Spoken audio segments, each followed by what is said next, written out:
Hello बेटा, सुप्रभात। कैसे हो मेरे प्यारे बच्चों? अच्छे होंगे। आइए, आपका स्वागत है। अब पढ़ते हैं। हिंदी फर्स्ट के हमने 2-3 चैप्टर पढ़ लिए बीच में, क्योंकि बार बार परिवर्तन होता रहे, तो अब फिर से हिंदी सेकंड की ओर चलते हैं। तो हिंदी सेकंड में हमने एक टॉपिक पढ़ लिया, वो कई वीडियो में समाप्त हुआ, कई वीडियो बनानी पड़ी उसकी। तो वो था शब्द रचना। क्या था? शब्द रचना, यानी शब्दों की रचना कैसे कैसे की जाती है, कैसे कैसे उनका निर्माण किया जाता है।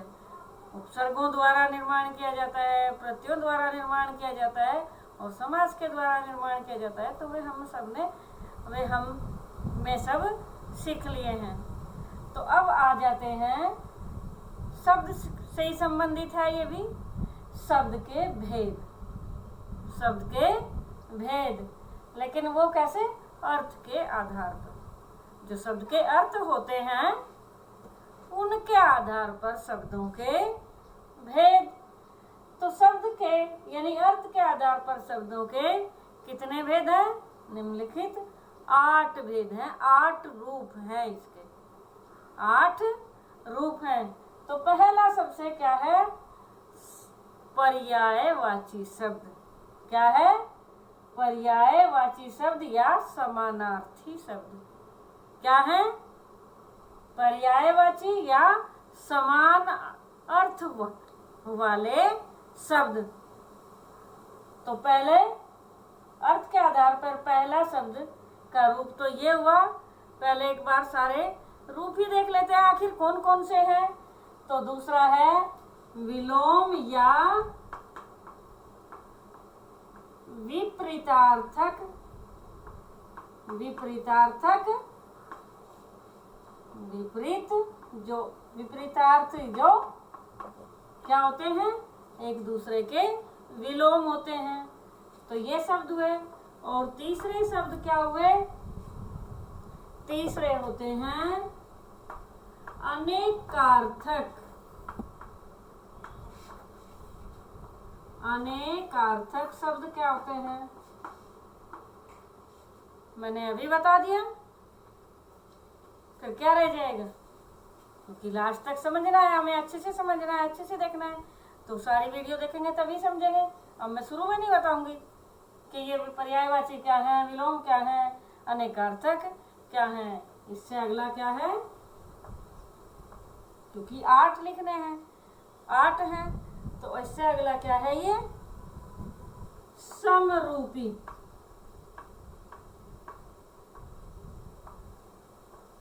समरूपी, समान रूप वाले, समान रूप वाले, यानी श्रुति सम भिन्नार्थक।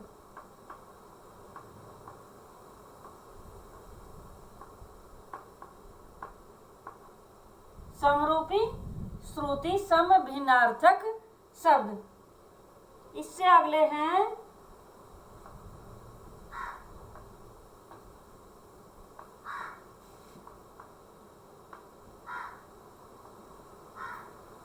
एकार्थी। इससे अगले क्या?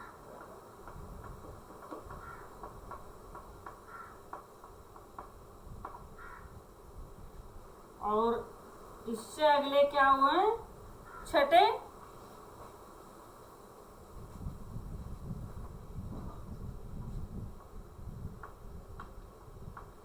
अनेक शब्दों के लिए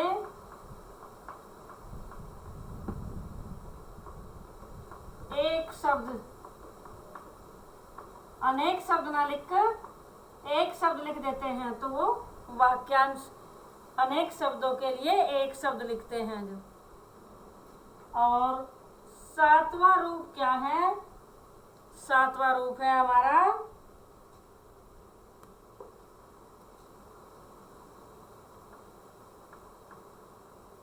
एकार्थक शब्द। उसका केवल एक ही अर्थ होता है, एकार्थक शब्द। और लास्ट है हमारा शब्द युग्म।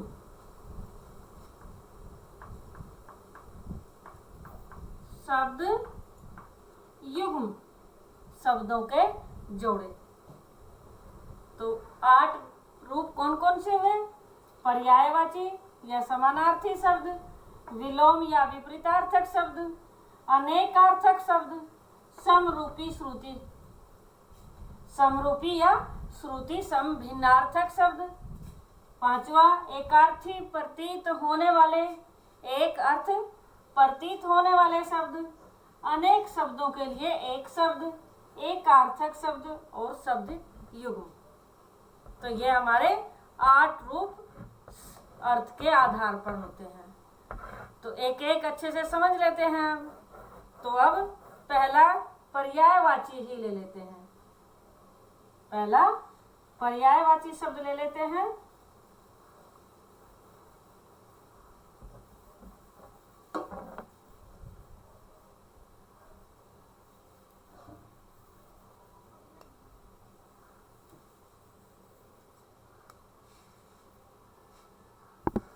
तो पर्यायवाची क्या है?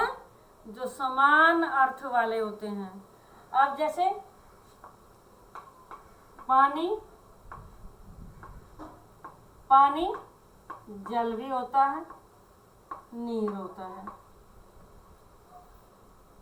तो ये एक जैसे अर्थ हैं, तीनों के समान अर्थ वाले हैं, एक दूसरे के पर्याय हैं ये। लेकिन इनमें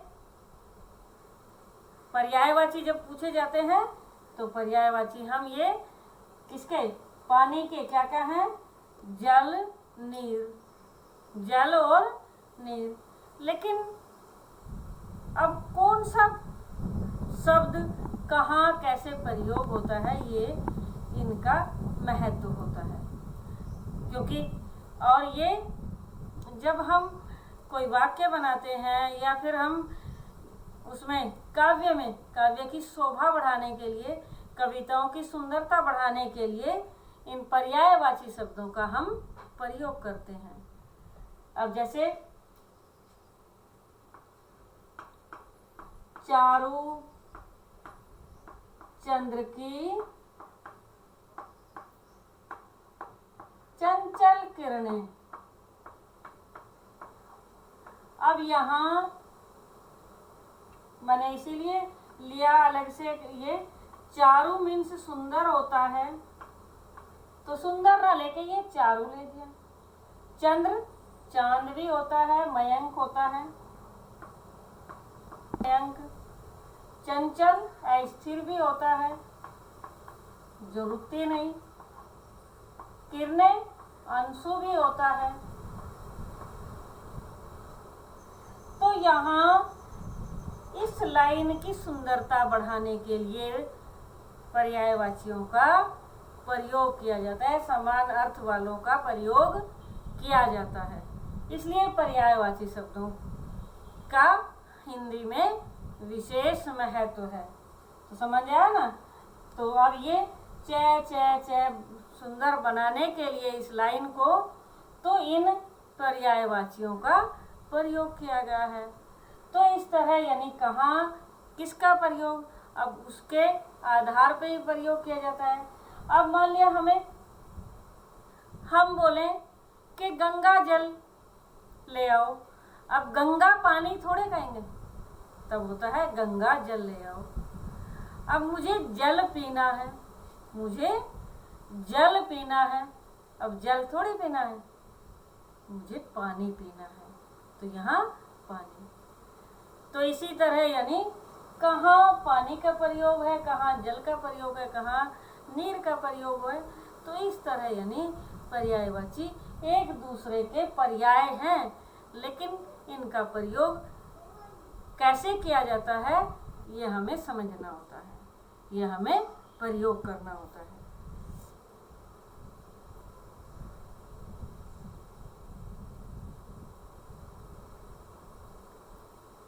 ठीक है, समझ आया? अब इसकी परिभाषा क्या है, पर्यायवाची को क्या बोलते हैं, वो आप लिख लीजिए। क्लियर हो गया ना? पर्यायवाची एक दूसरे के पर्याय होते हैं, लेकिन उनका प्रयोग कहाँ किसके साथ कौन सा करना है वो भी जरूरी होता है। तो किसी शब्द विशेष, इसकी परिभाषा क्या है?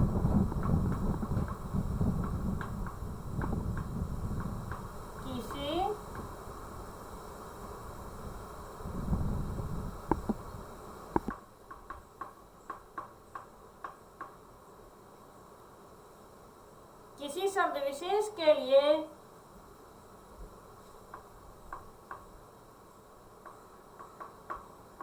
प्रयुक्त समानार्थक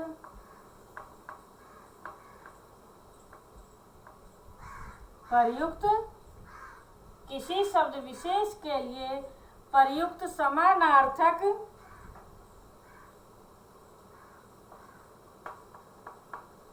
शब्दों, समानार्थक समान अर्थ वाले शब्दों को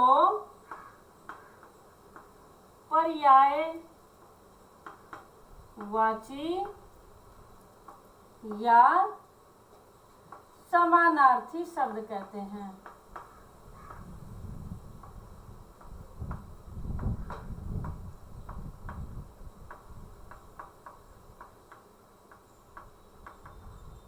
अब बेटा ये लास्ट में कोई क्वेश्चन होंगे इस तरह के, तो अब अच्छे से समझ लें, वो स्वयं करोगे फिर, ठीक है ना? समझ रहे हो? तो इसकी परिभाषा क्या है? किसी शब्द विशेष के लिए प्रयुक्त समानार्थक शब्दों को पर्यायवाची या समानार्थी शब्द कहते हैं। अब एक दो उदाहरण ले लेते हैं, जैसे सूर्य के पर्यायवाची क्या है? दिनकर, भास्कर, सूरज। दिनकर, भास्कर, सूरज, तो ये किसके? सूर्य के पर्यायवाची हैं। तो इतने ही हैं? बहुत सारे हैं इसके, तो कितने सारे हैं?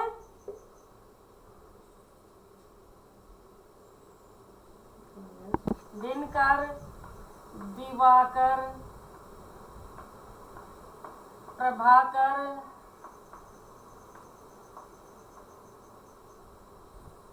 तो ये सारे सूरज के पर्यायवाची शब्द हैं।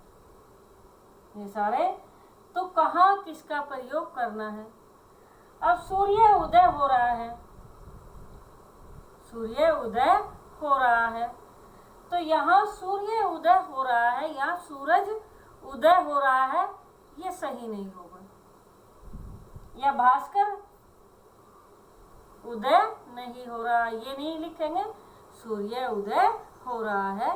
तो इनका इस तरह, यानी कहाँ कौन सा पर्याय लिखना है, ये पर्यायवाची इसलिए एक दूसरे के पर्याय हैं। एक दूसरे के पर्याय क्यों हैं ये? क्योंकि कहाँ कौन से शब्द का प्रयोग करना होता है, ये पर्यायवाची हमें बताते हैं, समझाते हैं। ओके, पर्यायवाची क्लियर हो गया। अब इससे आगे ले लेते हैं क्या? विलोम शब्द। दूसरा क्या है? विलोम शब्द। क्लियर हो गया ना? अब बहुत सारे, तो ये तो आपको याद करने ही पड़ेंगे बेटा, तो आप ये याद करेंगे, ठीक है? तो दूसरा क्या था? दूसरा था विलोम शब्द। विलोम का अर्थ होता है उल्टा।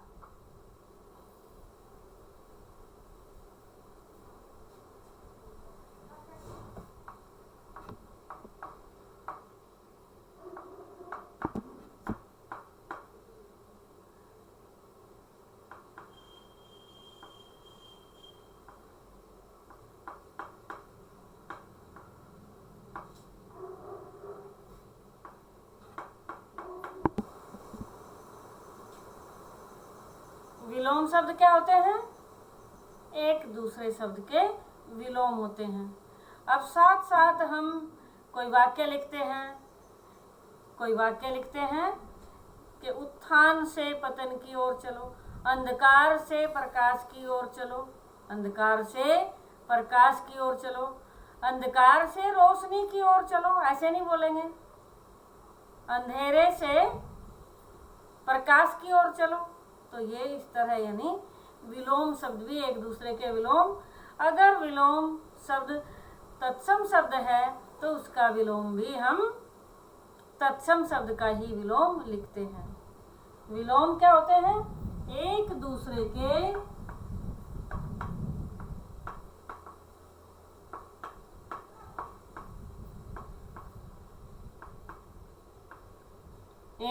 के क्या होते हैं?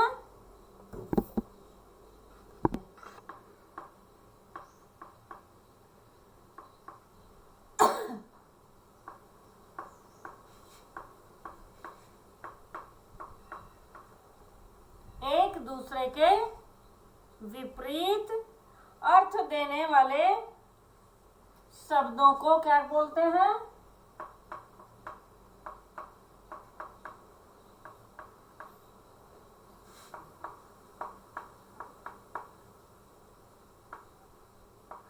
विलोम या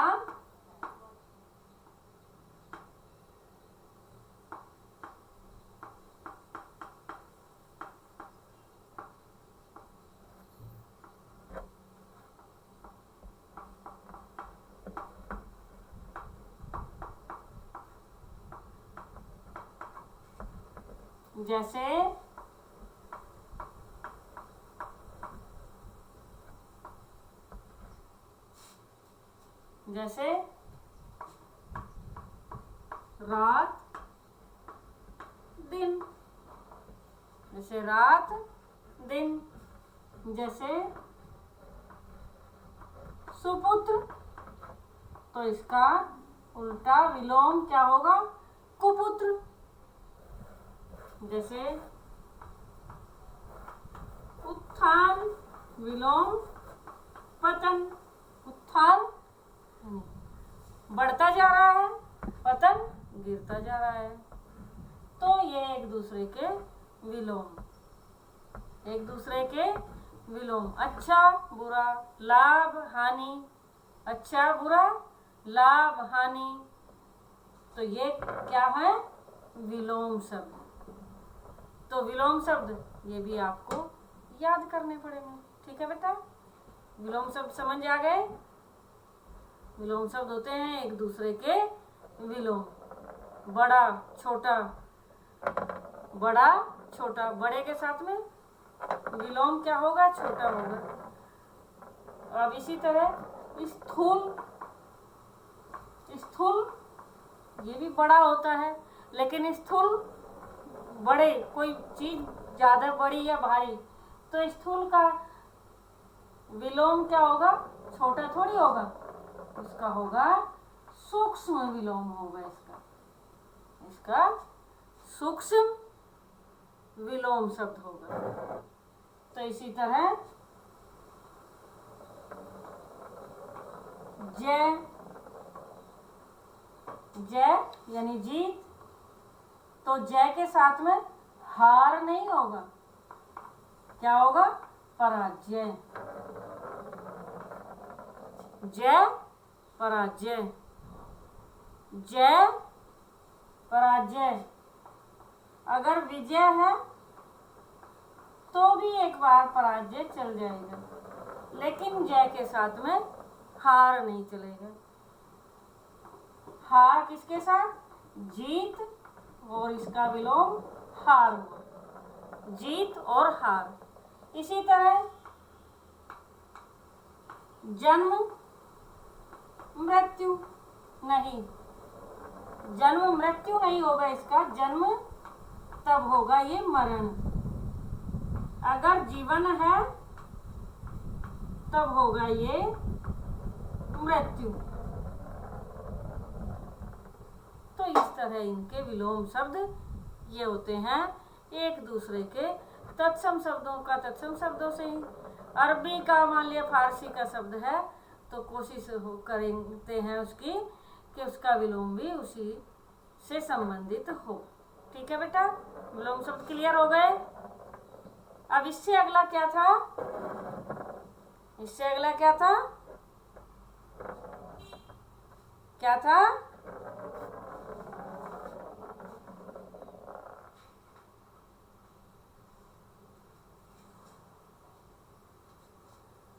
अनेकार्थक शब्द। इससे अगला क्या था? अनेकार्थक शब्द। अनेक अर्थक शब्द क्या होते हैं? अनेक अर्थ वाले। तीसरा रूप क्या था?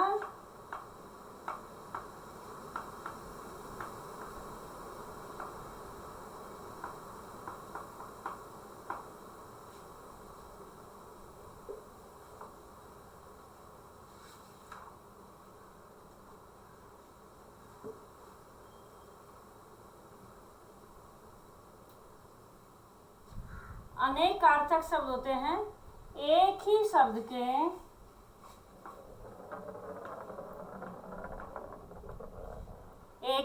के अनेक अर्थ।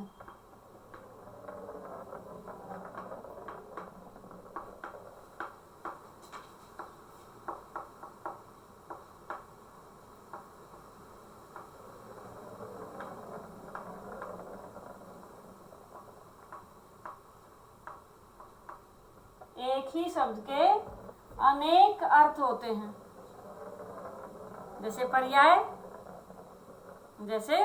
पर्याय है, तो यहाँ एक ही शब्द के अर्थ अनेक होते हैं। जैसे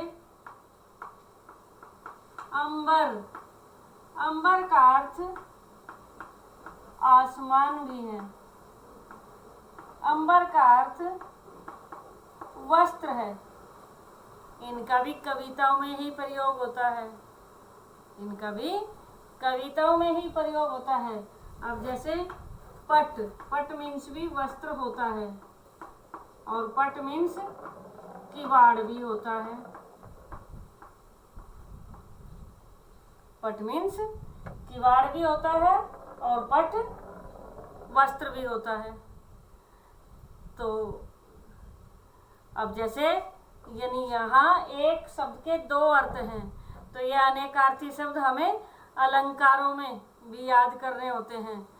तो इसका अलंकार क्या है? जो कविताओं की सुंदरता बढ़ाते हैं, ये भी अलंकारों की सुंदरता बढ़ाते हैं। तो ये भी है, यानी मंगन को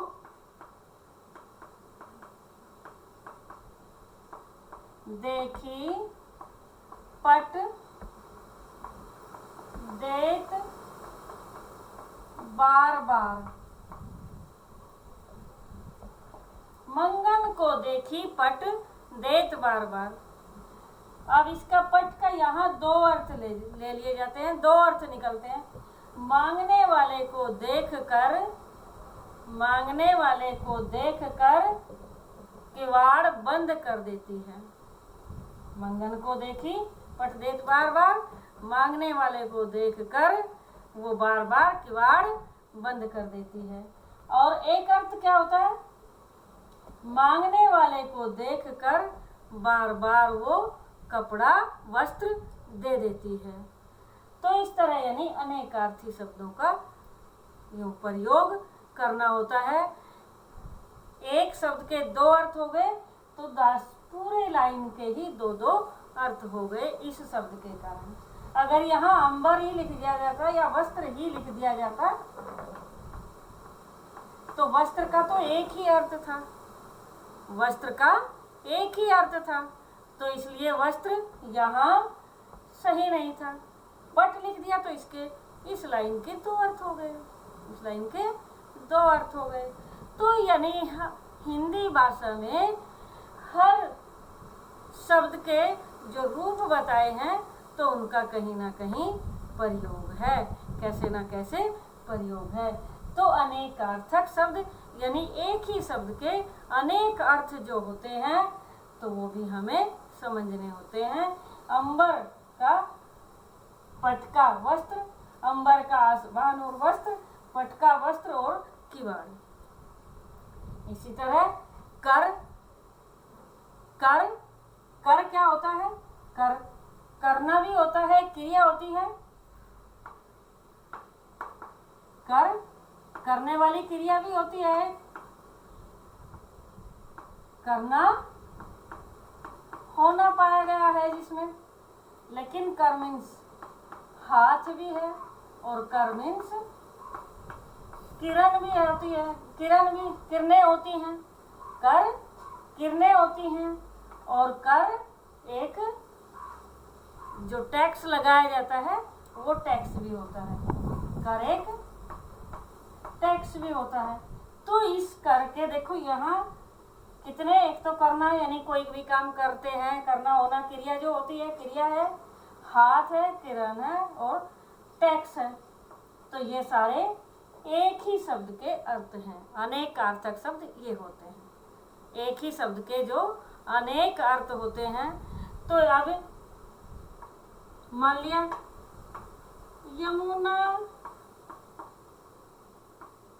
तीर, यमुना तीर, यमुना के किनारे। तो इस तीर का यहाँ अर्थ है, यमुना तीर क्या है? एक पेड़ है, यही ले लेते हैं चलो। तो यहाँ यमुना के किनारे एक पेड़ है, लेकिन तीर, तीर का यहाँ क्या अर्थ है? किनारा। तीर का अर्थ क्या है? यहाँ किनारा है, यमुना के किनारे एक पेड़ है। लेकिन तीर का अर्थ बाण भी है, तीर का अर्थ क्या है? बाण है। तो यहाँ इसका भी प्रयोग करें किसी तरह, कैसे करेंगे देखो, तो कैसे करेंगे?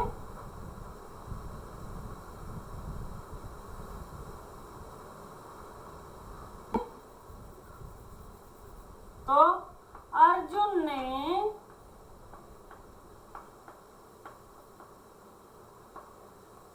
भीष्म पितामह के लिए या भीष्म पितामह को, भीष्म पितामह को कहाँ? तीर की, भीष्म पितामह के लिए कर लें,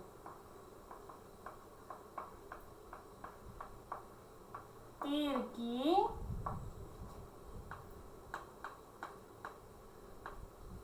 सैया बिछा दी।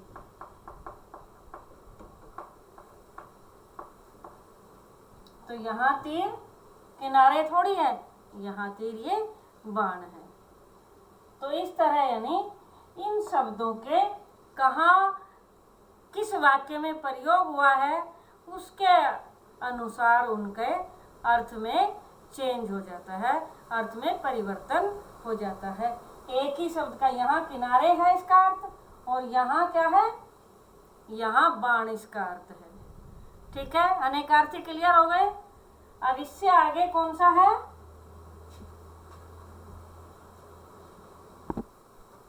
तो अगला क्या है? समरूपी या समश्रुति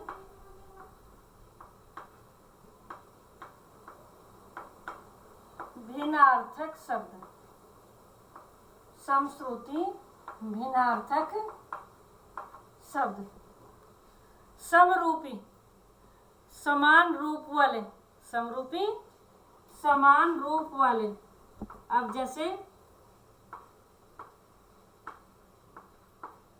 समश्रुति भिन्नार्थक शब्द, समश्रुति भिन्नार्थक शब्द।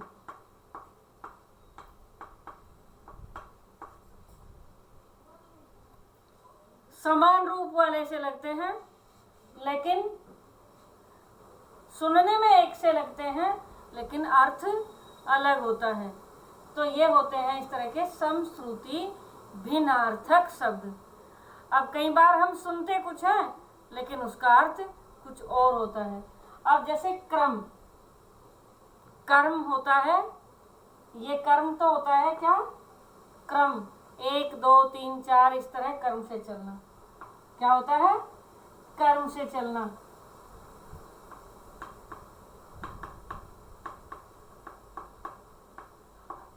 ये कर्म। सिलसिलेवार यानी क्या होता है, सिलसिलेवार चलना, एक के बाद दो, दो के बाद तीन, ये कर्म ये होता है।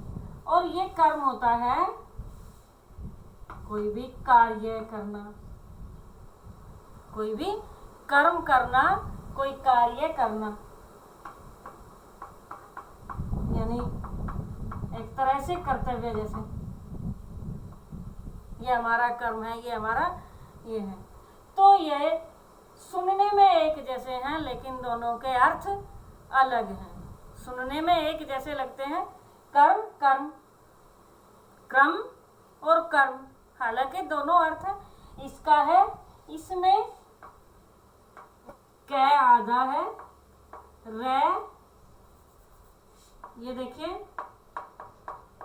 कै ए रे ए मैं ए, और इसमें है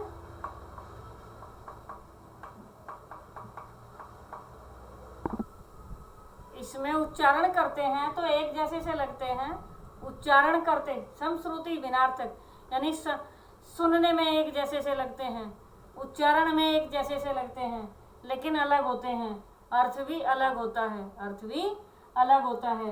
तो देखो ये इनको जब हमने अलग अलग किया, वर्ण विच्छेद किया, तो कै आधा है, फिर इसके बाद रे, रे पूरा है यानी स्वर है इसके साथ में, ए लगा हुआ है, मैं आधा, हाँ यहाँ कै पूरा है, रे आधा है, कै पूरा। तो ये दोनों बोले कैसे जाते हैं, एक जैसे लगते हैं लेकिन दोनों में वैसे भी अंतर है। ये क्रम और ये कर्म, कै पूरा बोला गया, इसमें कै आधा बोला जाता है, लेकिन एक जैसे से ही लगते हैं, बोलते भी हम एक जैसे से ही है, उच्चारण एक जैसा करते हैं, तो लेकिन दोनों का अर्थ अलग अलग होता है। 1 2 3 यानी कर्म से, कर्म जो होता है सिलसिलेवार चलना, सिलसिलेवार चलना, और ये कर्म कार्य करना यानी कर्तव्य। इसी तरह अचार एक पदार्थ होता है, सब्जियों आदि का अचार हम जो डालते हैं, और ये आचार होता है व्यवहार, आचरण, व्यवहार आचरण, और ये आचार होता है एक प्रकार का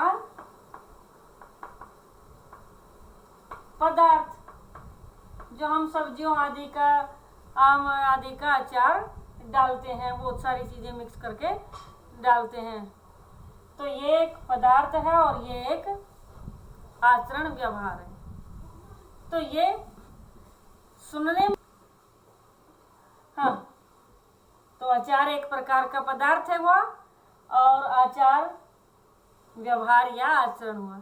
इसी तरह एक शब्द और ले लेते हैं, जैसे प्रसाद, प्रसाद, प्रसाद, प्रसाद होता है यानी कोई कृपा, कोई जब हम दिया आदि जलाते हैं, जैसे कुछ ऐसा काम करते हैं, तो भेंट रूप में कुछ प्रसाद, कुछ कृपा देते हैं, तो वो होता है भगवान का भोग आदि, वो कृपा, तो ये प्रसाद। और ये प्रसाद होता है महल, दोनों एक जैसे लगते हैं लेकिन दोनों के अर्थ अलग होते हैं। प्रसाद कृपा होती है, प्रसाद महल होता है। ओके बेटा, अब ये 4 क्लियर हो गए, ये 4 आप अच्छे से पढ़ो और इनको याद करो। ओके ओके बेटा, बाय, अगली वीडियो में फिर मिलते हैं।